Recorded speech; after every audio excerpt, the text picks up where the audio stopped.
So that's how it's similar, and I think that's why some real niggas like Tretch came out here in LA and liked it. You know what I mean? Because it's that kind of, it's that sort of, it's the same sort of mentality that you do have to have in North. You know?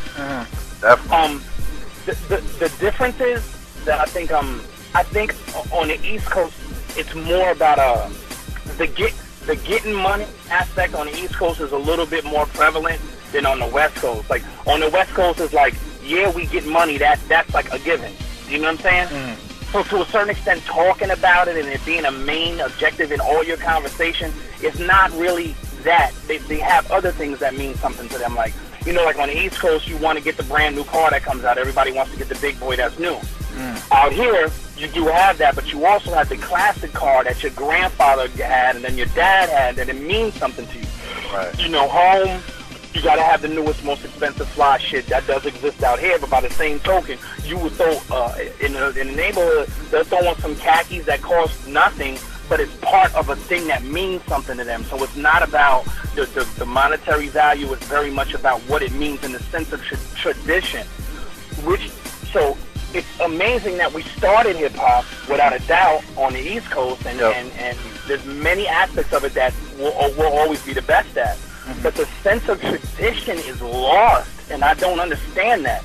You know, there's more of a sense of tradition. You can see Bishop Lamont, or you can see Game, or Glasses, or my homeboy YB, or just whatever it is, and you can see how their direct lineage from the way they even stand would go back to NWA. You can see it, and they're proud of it. Whether it's selling, whether it's not hot, whatever it is, this is how we are, homie. It's going to be a white tee and that's it. You know what I'm saying? Okay. Whereas home, like, man, your direct hip-hop lineage is Rock Kevin and you know, Treacherous 3 and Fearless 4, and, like, how come people don't embrace that and really, you know what I mean? When Busta came out with I'm on my New York shit, why it wasn't more, or why it wasn't, you know what I mean? You know what, though, in the same sense, it has to, I think it goes back to what you said originally, like, you know, don't forget, we had Papoose, Saigon, and even Joel Ortiz. I mean, he had a huge buzz just when he was out there. But you know what it is, dog? It's exactly what you said, man. The media outlets over here, it like, you know, when I'll hear these dudes on the radio at midnight when K Slade does a set, when he goes on for the midnight set, you know what I'm saying? It's like a lot of the, you know, the regular daytime hours over here on Hot 97 or Power 105 or whatever, you know, they're playing the same fucking 8 songs over and over. You know what I'm saying? I just feel like, you know, regardless of the media outlet, regardless of what the other side is talking about, the sense of pride. Like, you know, when people ask me, you know, what do you think of, well, Chino, what do you think of Joel Ortiz? It's a sense of pride. Like, the nigga's fucking Puerto Rican, yo, and the nigga spits ridiculous, and I get to see him wearing other MCs the fuck out, or non-MCs out, you know what I mean? Right. So it's a sense of pride if I see that dude. And and I don't know if people have tapped into that thing yet to know that certain individuals are going all over the globe and they represent you. They really do. They represent you. If you're going through an airport in London and this rap dude who's on the forefront of the way the music, the way it, you know, we intended it to be done, and he deals with customs. When you go through and you're a part of that culture, like, they're gonna think of you the same way as that dude that just went through. I mean, that's how much we're interlocked and intermingled in this tapestry, you know, as far as just being urban human beings in general. And I don't know whether you have to get to a certain mind state to feel that. I don't know if you have to get, you know, your mind right, if you have to get older or whatever it is, but I just think that people have to understand what pushing a person to the front means. You know, there might be an artist that, let's say that it was an artist that I didn't necessarily like. You know what I mean? He represented something that is very important.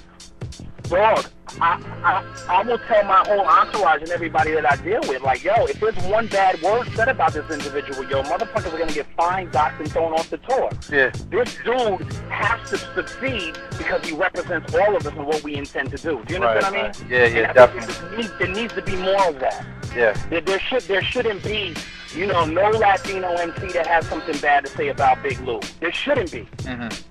I mean, you can keep it real with what you feel about a certain person or whatever, what they do or whatever, but as a whole, the end of that sentence after the critique should be, however, I support him.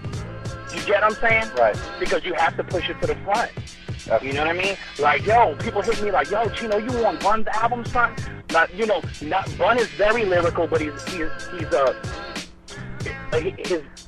lyricism is not the same way you would think of as far as me, Cannabis, Raz, KRS, Rakim, or whatever, or Pun, you know, rest in peace, whatever. I represent that. So when they see me on an album that's #1 in the country, like Trail 2, I represent that. Mm-hmm. You know what I'm saying? It's bigger than me. It's bigger than me. Like, yo, somebody from the Lyricist Lounge type dude, a dude that'll rock in the Cypher, ended up on a #2 album with nothing but people from down south on it mostly. You feel what I'm saying? Like, really think about what you're doing and support that movement.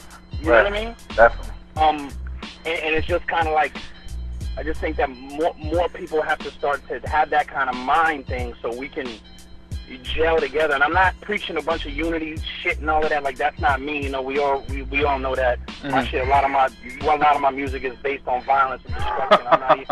I'm not even gonna fucking turn away from that. I'm just saying. However, you know, in the genre of true school, purist hip hop that we all love, the people that are doing it, you know, if you see Master Ace come out with a new group, like, yo, check it out, yo. Definitely. You know what I'm saying?